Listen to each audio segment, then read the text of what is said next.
Indore collector कार्यालय में हुई जन सुनवाई में बीई का एक छात्र मदद की गुहार लगाने पहुंचा। इस छात्र ने सुपर स्पेशलिटी अस्पताल के डॉक्टर पर इलाज नहीं करने का आरोप लगाया है और इसकी वजह से उसके पिता की मौत हो गई। इस छात्र ने कुछ अहम सबूत भी कलेक्टर के समक्ष पेश किए हैं, जिसे लापरवाही की पुष्टि भी हो रही है। छात्र का आरोप है कि उसके पिता को कैंसर की बीमारी थी और इसी के इलाज के लिए वो सुपर स्पेशलिटी हॉस्पिटल गया।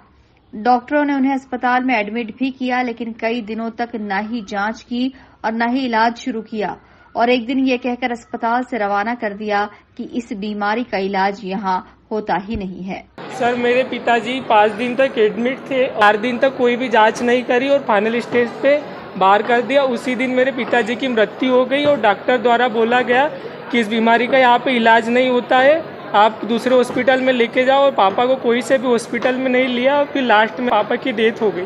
इधर पीड़ित की शिकायत सुनने के बाद कलेक्टर इलैया टी ने एमजीएम के डीन को पूरे मामले की जांच के आदेश दिए हैं।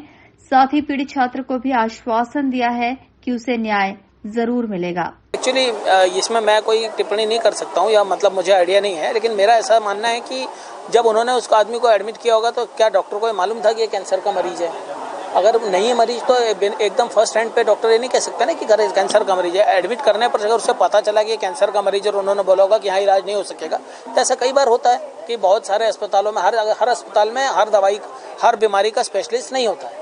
तो अगर उन्हें उस समय नहीं पता होगा तो उन्होंने उसे एडमिट किया होगा, और अगर उन्हें पता था कि ये कैंसर का मरीज है और फिर हमारे इलाज नहीं है तो उन्हें डायरेक्ट ही रेफर कर देना था। परंतु चूंकि मेरे पास इस बारे में कोई फर्स्ट हैंड इन्फॉर्मेशन नहीं है तो मेरे हिसाब से कुछ भी कहना मेरा उचित नहीं। शंकर माकोड़े जी की डेथ हुई थी, उसमें वो बालक आया था।